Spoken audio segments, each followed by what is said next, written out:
ये आया सर? अरे सर समझ में नहीं आया सर, पार्शियल फ्रैक्शन समझ। अरे मैथमेटिक्स में क्या पढ़ के आए फिर? अब मैथमेटिक्स मत खुलवाओ यार, इतना तो पहले भी समझा दिया था, कर लोगे ना बेटा।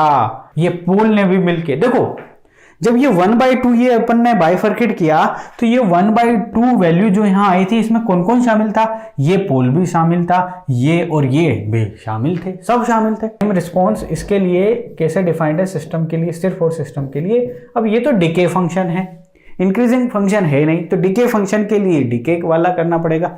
हाय dear friends, welcome to G centric. स्वागत करता हूं मैं इसके पाटीदार आपका प्लेटफॉर्म जी सेंट्रिक पर, जहां पे हम कंट्रोल सिस्टम की जर्नी में डुबकियां लगा रहे हैं। भैया लास्ट टाइम हमने क्या कर लिया सर? हमने रिस्पॉन्सेस की बात कर ली, इम्पल्स रिस्पॉन्स क्या होता है समझ लिया, यूनिट स्टेप क्या होता है समझ लिया, रैम क्या होता है समझ लिया, रिलेशन समझ लिया, और सबसे इंपॉर्टेंट बात, गेट में जो क्वेश्चन आएंगे उसमें दिया रहेगा the impulse response of the system is, time domain में दिया है तो हमें पता है Laplace transform of impulse response is nothing but the transfer function of the system. तो या तो डायरेक्ट दे दे कि the transfer function of the system is given this, या फिर indirectly they they the impulse response of the system is given is this, और वो time domain में दिया रहेगा, उसका लाप्लास ले दीजिएगा, ट्रांसफर फंक्शन आपके हाथ में रहेगा। कंट्रोल सिस्टम में किसके इर्द गिर्द क्वेश्चन पूछे जाएंगे सर? ऑब्वियस सी बात है, ट्रांसफर फंक्शन के इर्द गिर्द पूछे जाएंगे। समझ रहे हैं ना मेरी बात? Yes sir, everything is perfectly fine. चलो आज आगे बढ़ते हैं और थोड़ा और एनालिसिस करने की कोशिश करते हैं, क्योंकि आज के इस लेक्चर में आप जान जाएंगे कि टाइम कांस्टेंट नाम की चीज क्या होती है, टाइम कांस्टेंट चिड़िया क्या होती है ना। इसके अलावा भी आप जान जाएंगे, डोमिनेंट पोल कॉन्सेप्ट की चर्चा करेंगे, आज नहीं हुआ तो अगली क्लास में चर्चा करेंगे, final value theorem, initial value theorem की चर्चा करेंगे, और उसके बाद जल्दी से थ्योरी को वाइंड अप करके ढेर सारे क्वेश्चन आपका इंतजार कर रहे हैं। भैया ये मत सोचना कि सर ने 2 क्वेश्चन कराए, अरे टोटल 300 क्वेश्चन करवाने हैं आपकी कंट्रोल सिस्टम में। आज की जर्नी स्टार्ट करते हैं। स्वागत करता हूं मैं आपका फिर से अपने प्लेटफॉर्म जी सेंट्रिक पर। आइए जरा करते हैं शुरू। ये आप लोगों के लिए मैं एक ट्रांसफर फंक्शन लिया हूं, और इस ट्रांसफर फंक्शन में इनपुट दूंगा मैं r ऑफ s, और इससे मैं आउटपुट ले लूंगा c ऑफ s। आप सभी लोगों की परमिशन है इस चीज के लिए, है ना?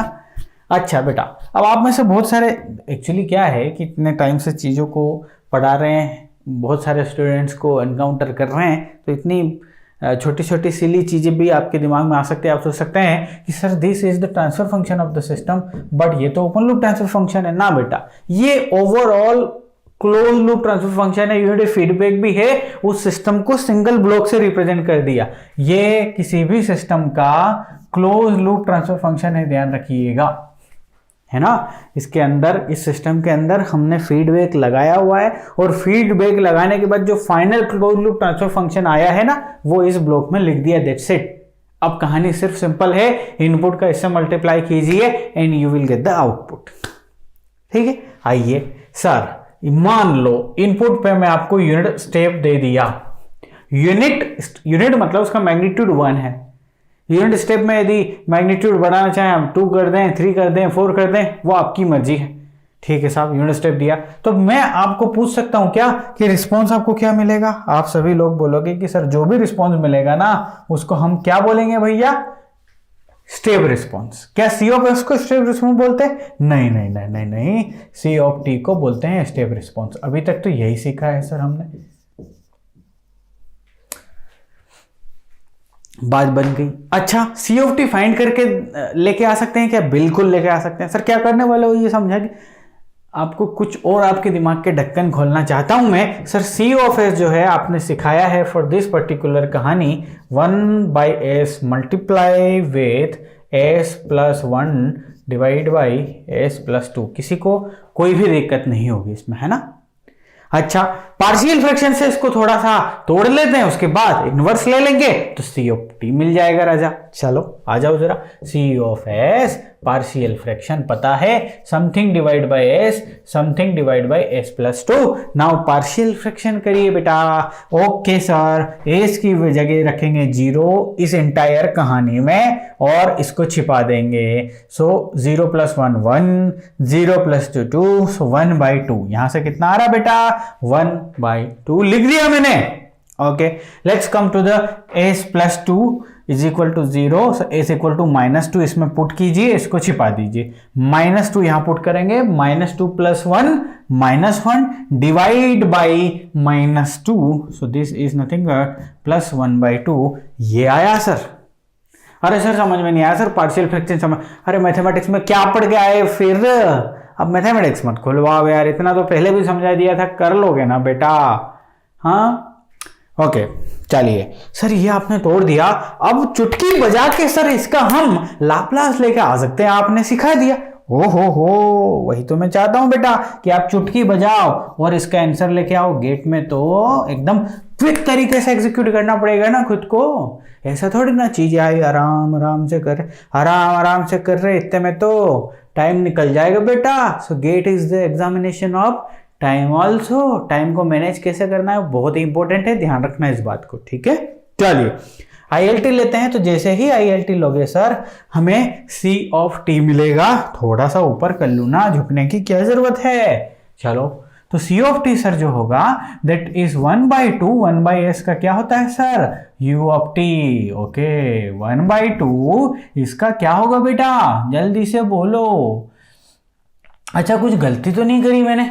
-2 + 1 तो ये हो गया 1, -4 -2 ये भी बिल्कुल परफेक्ट है, और ये 1/, कोई गलती नहीं की है मैंने, ठीक है। Okay so e⁻²t u of t, ये कहां से आया बेटा? सर आपने बता दिया लाप्लास में, तो अब आप कोई बताने की जरूरत नहीं है आपको। और u of t तो हमेशा देखो, इस c of t को आप ऐसा भी लिख दो, कोई फर्क नहीं पड़ता, e⁻²t। एग्जामिनेशन में सिर्फ ऐसा भी लिखा आ सकता है, तो घबराना मत। u of t कहाँ गया? अरे u of t जस्ट एक समझ लीजिए कि सिग्निफिकेंस है उसका इतना ही कि एवरीथिंग इज ग्रेटर देन 0, और कंट्रोल सिस्टम में यही हम करते हैं। If you are in control system then by default this, हाँ like if you are in Jammu Kashmir by default ठंड है वहां पे, मैं नहीं बोल रहा गर्मी का मौसम फील नहीं करोगे, बट नॉर्थ इंडिया में बाकी स्टेट की तुलना में थोड़ा ठंडा है। So Jammu Kashmir by default क्या है? ठंडा है। If you are in Jammu Kashmir by default ठंडा है। If you are in control system by default t is greater than 0, और वही u of t शो करता है। u of t को बारे में आप जानते हैं, ठीक है सर। अब इसका मैं पोस्टमार्टम करना चाहता हूं बेटा, ध्यान से समझना। मान लो इसको ड्रॉ कर दूं मैं आपकी सहूलियत के आधार पे। चलिए तो फिर इसके ग्राफ को क्रिएट करने की कोशिश करता हूं, फिर हम समझेंगे कि क्या क्या हुआ, क्या क्या रहा, क्या क्या आपको सीखना है, ठीक है साहब। चलिए साहब इसकी फाइनल वैल्यू क्या है, कोई बता सकता है? सर जस्ट t की जगह रख दीजिए infinite, so you will get the final value. Final value को ही कंट्रोल की लैंग्वेज में स्टेडी स्टेट बोलते हैं, ठीक है sir. So 1/2 plus e⁻0 0, 1/2 is the final value. इसका मतलब ये फिगर जो सेटल होगा वो 1/2 पे सेटल होगा, और ये जो ग्राफ आप देख रहे हैं this graph belongs to C of t। Okay sir, C of t है सर। इधर यहां पे है टाइम। ओके नाउ ये जो वैल्यू है दैट वैल्यू इज 1/2। 1/2 इसकी फाइनल वैल्यू है जहां पे ये सेटल होने वाला है। अच्छा सर कोई बता सकता है कि C0 क्या है इसके लिए? बिल्कुल बता देंगे यार, कैसी बड़े बात कर दी आपने। सर 1/2 यहां से आया, प्लस 1/2 यहां से आया, so this is nothing but the 1। तो where is the 1? Sir here is the 1। यहां पे ले लेता हूं मैं, यहां पे 1 वैल्यू है। चलिए भाई साहब ये है वैल्यू 1। इसको एक काम करें, थोड़ा नीचे ले लें, इसको नीचे ले लें, थोड़ा हमें जगह चाहिए। 1/2 में यहाँ रख लेता हूँ। This is the value of 1/2। Okay and वो वैल्यू है 1। ड्रॉ कर दीजिए ना ग्राफ जल्दी से। ओके 0 पे है सर 1, तो यहाँ से चीज़ें स्टार्ट होगी और पूरी कहानी क्या हो जाएगी। देखो ये फैक्टर जो है ना e⁻² ये कम होता जा रहा है, कुल मिला के जो कहानी जो ग्राफ आपका मिलेगा वो कुछ ऐसा मिलने वाला है। सो दिस इज योर आउटपुट। आपका जो फिगर है, आपका जो रिस्पॉन्स है वो ये होने वाला है। अब इस रिस्पॉन्स से हम क्या क्या सीखते हैं उसकी चर्चा करते हैं, ध्यान से सुनना मेरी बात। ठीक है sir, this is the response. ठीक, यदि यही चीज एस डोमेन में देख रहे होते हम तो क्या होता, समझिएगा ध्यान से। एक काम करता हूं, यहां बना लेता हूं। हमारे पास एफ डोमेन भी है, हमारे पास सी ऑफ एस भी है, हमारे पास सी ऑफ टी, ठीक है सर आ गया है, हमारे पास सी ऑफ एस भी है, तो दोनों को एक साथ लिख भी लेता हूं, है ना। C of T is equal to 1/2 plus E to the power, यहाँ पे भी 1/2 है बेटा, ठीक है sir. So 1/2 E to the power minus T 2t, and the entire thing is multiply with this, and I have the C of S also, that is 1/s गुणा s plus 1 divide by s plus 2। ठीक है साहब, और system represented by s plus 1 divide by s plus 2। मान लो ये system का S plane में मैं कुछ शो करना चाहूँ, सो दिस इज -2 पोल है and this is -1, this is the 0। Similarly आपके पास इनपुट भी है जो कि है 1/s, और ये इनपुट को यदि आप इस डोमेन में शो करना चाहें तो दिस इज इनपुट, यानी कि पोल एट ओरिजिन। ठीक है सब।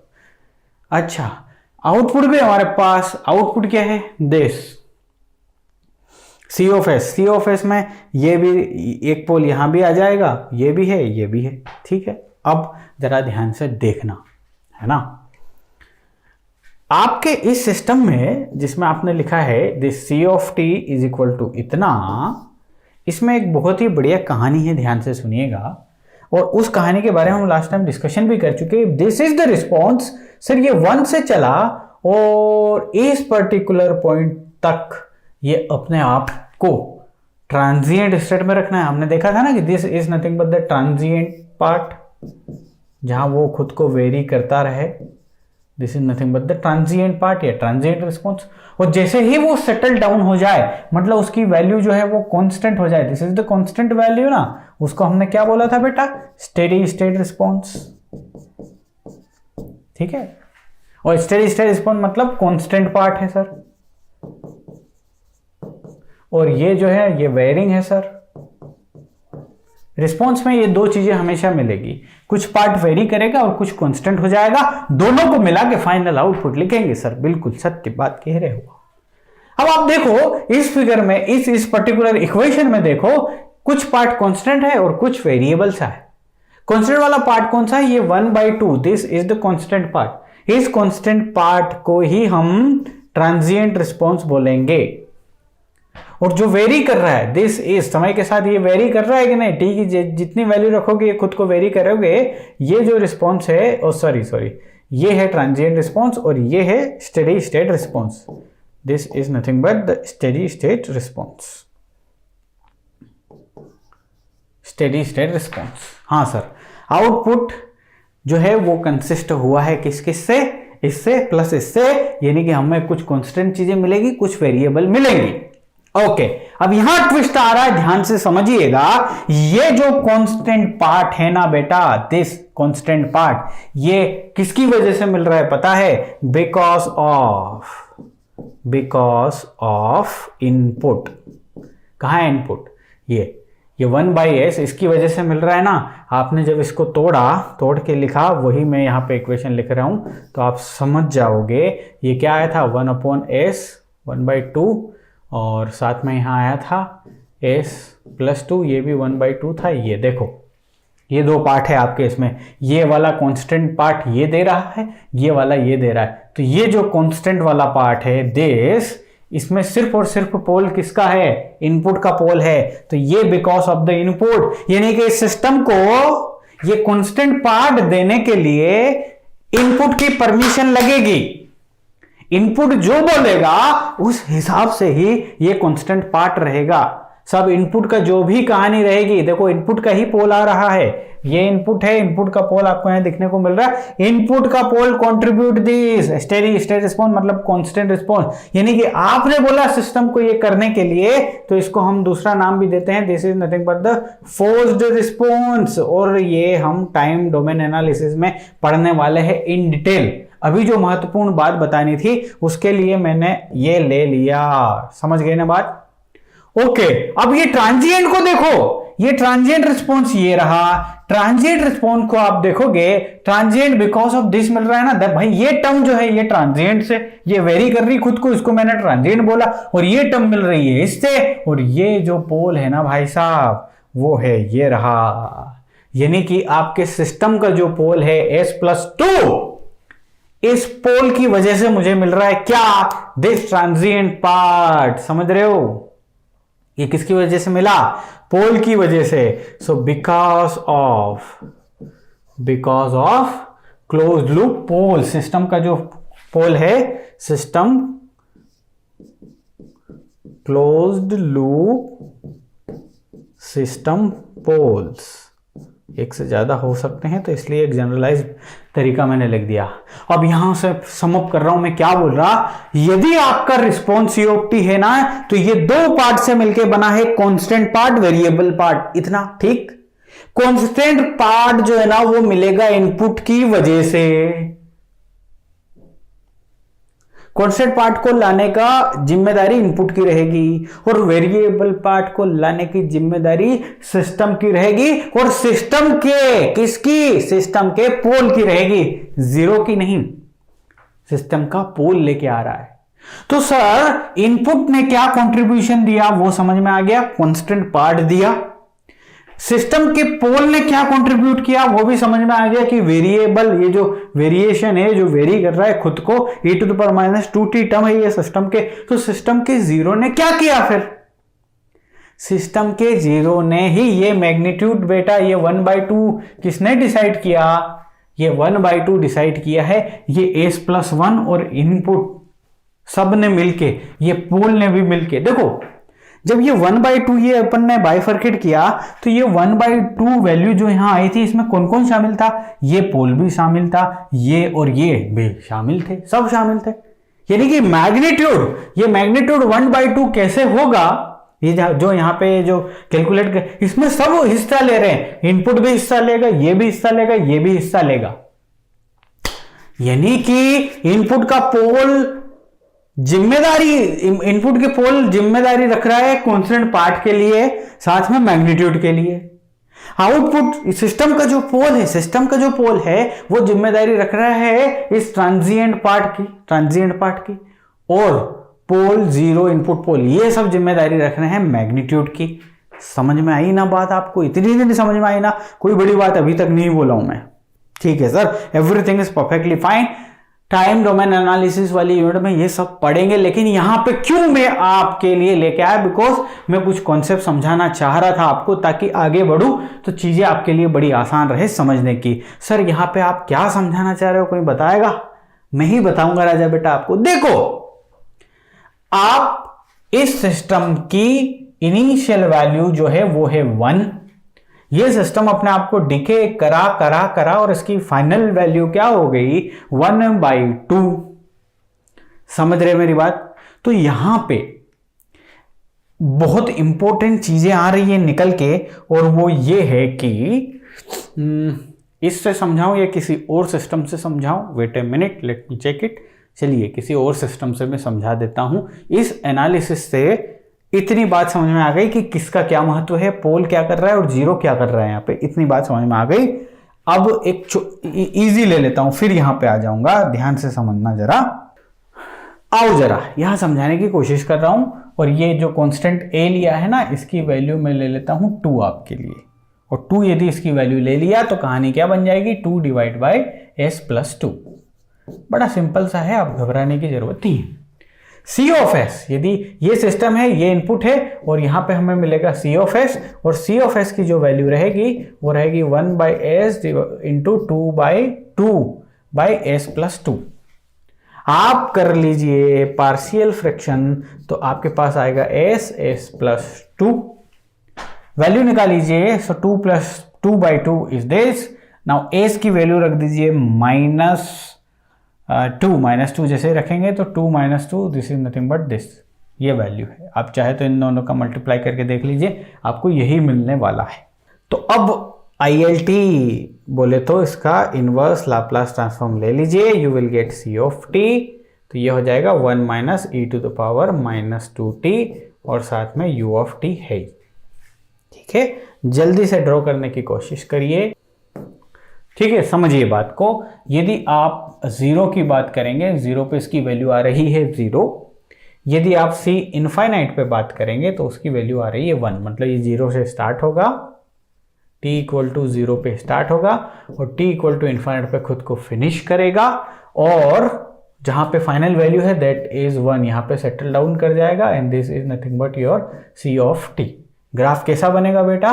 ग्राफ बनेगा ऐसा। ठीक है, अगेन जैसे कि मैंने पहला बताया, ये वाला पार्ट है इसका ट्रांजिएंट पार्ट, ये वाला पार्ट है इसका जो रिस्पॉन्स है that is nothing but the steady state part, और this ct is nothing but the total response, and this consist by transient part plus steady state part. Okay sir, everything is crystal clear sir. Transient part किसकी वजह से मिलता है? इस पोल की वजह से मिलता है सर। और ये वाला पार्ट किसकी वजह से मिलता है सर? इनपुट की वजह से मिलता है। आ गई बात समझ में? ठीक है, अब यहां पे क्या समझाना चाह रहा हूं मैं, ये जो सिस्टम खुद को रेस करना चालू किया, ठीक है, ध्यान से देखिएगा, और ये रेस करते करते खुद को 63% ऑफ द फाइनल वैल्यू, इसके लिए इसकी फाइनल वैल्यू क्या है? 1 है। फाइनल वैल्यू के 63% तक खुद को रेस कर ले, मतलब यहां चला और समझ लीजिए कि यहां तक आ गया ये। ठीक है, ये 63% मान लेते हैं। तो 63% ऑफ द फाइनल वैल्यू तक जाने में इसको कुछ टाइम लग रहा होगा ना? बिल्कुल लग रहा होगा सर। आइए जरा इनपुट को एनालिसिस करते हैं। c of t is nothing but 1 minus e to the power minus 2t। 63% of final value 1 है, उसका 63% is nothing but 0.63 1 minus e to the power minus 2t। So e to the power minus 2t is equal to 0.37। So यहां से इस t की जो value आई वो आ रही है 1/2। कैलकुलेटर से करके देखिए जरा, मैं भी देखता हूं। आप दोनों तरफ लॉग लेंगे, ln 0.37 की वैल्यू आ रही है -1, दिस इज 2। ओहो, बहुत ही अच्छी कहानी यहां से निकल के आई। इतना टाइम लगेगा, और ये सेकंड में है, ऑब्वियस सी बात है, यानी कि इसको 63% खुद को रेस करने में, ठीक है, ये ले लीजिए 0.63 ऑफ फाइनल वैल्यू रेस करने में ये जो समय लगा, इस समय को हम बोलते हैं टाउ, यानी कि टाइम कांस्टेंट। वाह सर, इसको आपने एक स्पेशल नाम दे दिया, और उस स्पेशलिटी का नाम है टाइम कांस्टेंट। वाह, बहुत ही इंपॉर्टेंट कहानी है। इसके इर्द गिर्द क्वेश्चन आते हैं। सिस्टम का रिस्पॉन्स, ये रिस्पॉन्स कौन सा रिस्पॉन्स? Step response.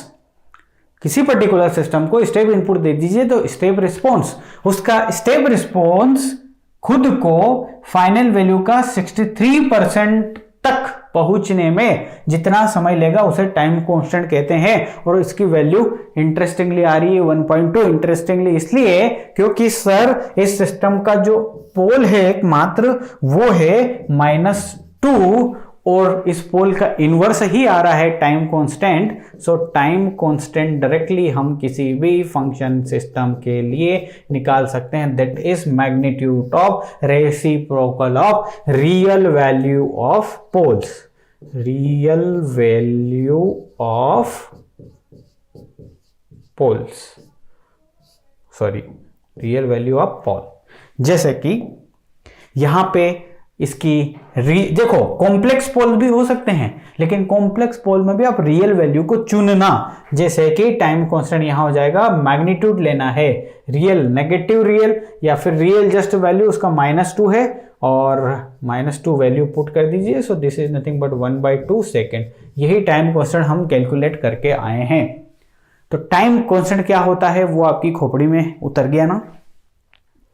अब सर टाइम कांस्टेंट आप किसी सिस्टम के रिस्पेक्ट में दे रहे हो, टाइम कांस्टेंट तो आप सिस्टम का बोल रहे हो ना सर, तो उसके रिस्पॉन्स से आपको क्या लेना देना भाई? इनपुट रिस्पॉन्स को अफेक्ट करता है ना, इनपुट के आधार पर रिस्पॉन्स मिलता है, और आप टाइम कांस्टेंट किसी भी सिस्टम के लिए बता रहे हो।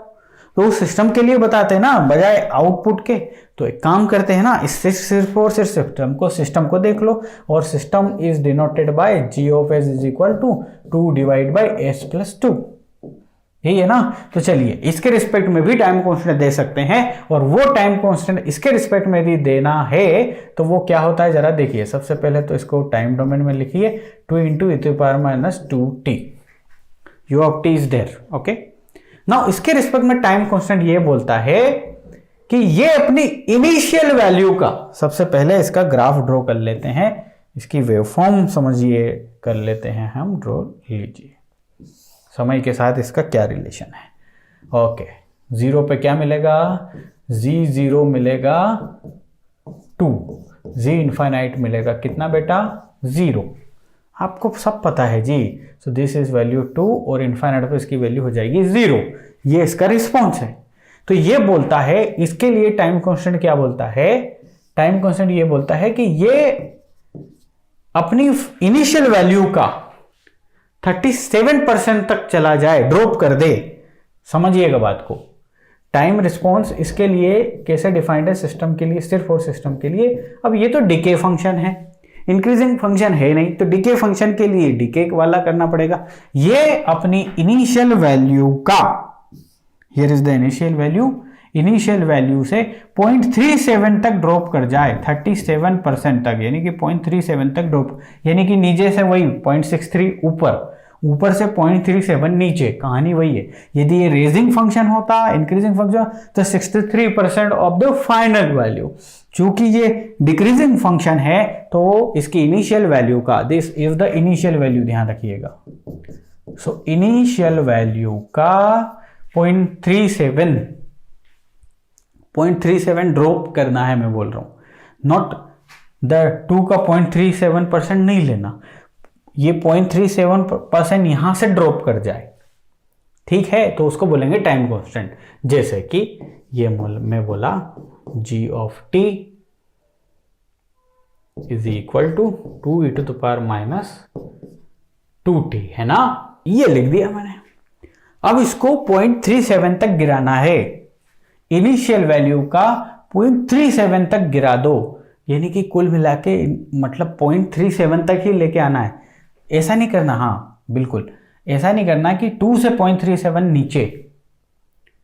एक काम करो, इसको 0.37 तक नीचे गिरा दो, हाँ बिल्कुल बिल्कुल, समझो ध्यान से, आपको नीचे गिरना है। तो कहानी को वही है जैसे अपन ने रेजिंग में देखा, 0.637% अटेन कर ले, अब यहां से गिर रहा है, ये 0.637 अटेन करेगा, मतलब कुल मिला के इसकी खुद की वैल्यू 0.37 तक पहुंच जाएगी। अरे ये खुद को यदि 63% तक ड्रॉप कर लिया, इसका मतलब ये ड्रॉप होते होते कहां तक पहुंच गया, 0.37% तक, यानी 37% तक पहुंच गया। तो काम करते हैं, डायरेक्ट वैल्यू लिख लेते हैं, 2 की 37% वैल्यू तक पहुंचने में जितना समय लगा, that is the time constant. So जैसे ही आप करोगे तो इसकी वैल्यू आएगी t equal to 1/2 second. Sir बिल्कुल क्लियर है, या तो 37% ऑफ द इनिशियल वैल्यू ले लीजिए, और यदि फंक्शन रेजिंग है तो क्या ले लीजिए, दिस। अब टाइम कांस्टेंट बताना इसलिए अनिवार्य था बेसिक्स में, क्योंकि इस पे बेस्ड क्वेश्चन पूछे गए हैं बेटा हमसे, इसीलिए बताना अनिवार्य है।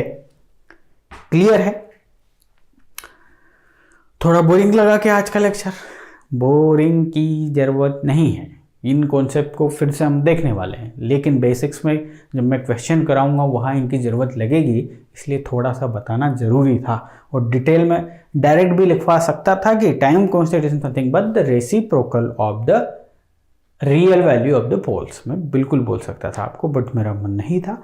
ये डिटेल समझाने के चक्कर में 2-3 अच्छी चीज़ें हो गई, और वो ये हो गई कि पोल कैसे इम्पेक्ट करता है सिस्टम में, वो आपको समझ में आ गया अच्छे से। ये सिस्टम का जो पोल होता है वो कैसे अफेक्ट करता है सिस्टम में, ट्रांजिएंट पार्ट को इंट्रोड्यूस करता है, जो भी इनपुट देते हैं वो कांस्टेंट पार्ट को इंट्रोड्यूस करता है, और यदि उसमें जीरो हुआ तो वो जीरो और सब मिलके क्या करेंगे, मैग्नीट्यूड कंट्रीब्यूशन करेंगे। समझ गए? ये अच्छी बात हमें जानने को मिली, ये गहरी बातें हैं। और गहरी बातें बेटा कब याद आती है जब पेपर टेढ़ा आ जाता है, सरल वाला सब कर ले, जब टेढ़ा आ जाता है तो टेढ़े में आपके पास कितना नॉलेज है उसका बहुत महत्व है। ठीक है, तो अगली क्लास में मिलेंगे बच्चों और डिस्कशन करेंगे। देखो टाइम कॉन्स्टेंट सब पढ़ा है, ढेर सारे क्वेश्चन भी है हमारे पास, ऐसा मत सोचिएगा कि कहाँ है क्वेश्चन। और मैंने एक और बात बोल दी, हाँ यहाँ पे जो जनरली बच्चे गलती करते हैं कि यदि उनके पास कॉम्प्लेक्स पोल्स आ जाएं, कॉम्प्लेक्स पोल आ जाएं यानी कि यहाँ और यहाँ इस टाइप के पोल आ जाएं, तो रियल वैल्यू जो लेना टाइम कॉन्स्टेंट, वो क्या लेना, टाइम कॉन्स्टेंट निकालते time constant nothing but magnitude of 1 upon real value of the pole. मान लो फॉर एग्जांपल ले ही लेते हैं, समझा ही देते हैं आपको। सपोज ये पोल्स जो हैं सिस्टम में वो है complex conjugate, for example -1 plus -2j ये ले लिया। इस फंक्शन का यदि टाइम कॉन्स्टेंट पता करना हो ना तो वो क्या होगा बेटा, 1/1 यानी कि 1 सेकेंड होगा टाइम कॉन्स्टेंट। अच्छा सर, अब एक और बात ध्यान से सुनिए, टाइम कांस्टेंट से आपको एक और चीज पता चल रही है और वो ये पता चल रही है कि सर हाँ, दो अलग अलग सिस्टम है, एक का टाइम कांस्टेंट ज्यादा है, एक का टाइम कांस्टेंट कम है। इसका मतलब क्या हुआ आप बताएं? अरे टाइम कांस्टेंट कम है का मतलब है कि वो बड़ा फास्ट है, ये 63% अटेंड करने में कम समय लग रहा है। दो फंक्शन है, अच्छे से इस पेज पे लेने दो यार, चलो ध्यान से सुनना। एक है आपके पास τ1 इज इक्वल टू 1 सेकेंड और एक है τ2 इक्वल टू 2 सेकेंड। ये अपनी फाइनल वैल्यू का 63% रेस करने में 1 सेकेंड ले रहा है और ये अपनी फाइनल वैल्यू का लेने में 2 सेकेंड ले रहा है। तो ये सिस्टम ज़्यादा फास्ट है, ध्यान रखिएगा, और ये जो है सिस्टम वो स्लो है। सिंपल सी कहानी है सर, है ना। अब चूंकि time constant reciprocal of the pole हो गया, इसका मतलब ध्यान से सुनिएगा, मान लो दो सिस्टम है, अलग अलग सिस्टम है, एक का पोल है -2 और एक का है -3, दोनों अलग अलग हैं, एक जगह से बता रहा हूं मैं। यदि टाइम कांस्टेंट इसकी बात करते तो टाइम कांस्टेंट होता 1/2, इसका टाइम कांस्टेंट होता 1/3, है ना। अब आप देखो कौन सा कम है, सर ये वाला कम है क्योंकि इसकी वैल्यू जो है दैट इज द 0.33 सेकेंड्स, इसकी है 0.5 सेकेंड्स। सर ये वाला सिस्टम जो होगा वो फास्ट होगा और ये वाला जो होगा वो स्लो होगा। तो यहां से ये सीखे कि जो पोल जितना अवे फ्रॉम द ओरिजिन है, जो किसी सिस्टम के पोल यदि अवे फ्रॉम द ओरिजिन है, मतलब सिस्टम जो है ना वो फास्ट है। क्या फास्ट है उसका? ट्रांजिएंट रिस्पॉन्स फास्ट है उसका, ट्रांजिएंट रिस्पॉन्स फास्ट है, क्योंकि ट्रांजिएंट से ही तो देखा ना हमने, वो रेस कर रहा है खुद को, वो ट्रांजिएंट पर बहुत फास्ट है। ठीक है ना। अगली क्लास में मिलेंगे और हम जानेंगे डोमिनेंट पोल कॉन्सेप्ट के बारे में, और डोमिनेंट पोल कॉन्सेप्ट को पढ़ने के बाद हम एंटर करेंगे final value theorem, initial value theorem में। बने रहिए, बहुत जल्दी थियरी वाइंडिंग होगी और हम करेंगे चर्चा ढेर सारे क्वेश्चंस पे, और क्वेश्चंस को जब करेंगे तो मजे के साथ करेंगे। मैं आपको बताऊंगा कहाँ स्टूडेंट्स इन जनरल गलती करते हैं और कहाँ होशियार बनते हैं, कहाँ डिमोटिवेट हो जाते हैं, सारी चीज बेहतरीन तरीके से चर्चा की जाएगी। मिलूंगा अगली क्लास में। Till then take care and bye.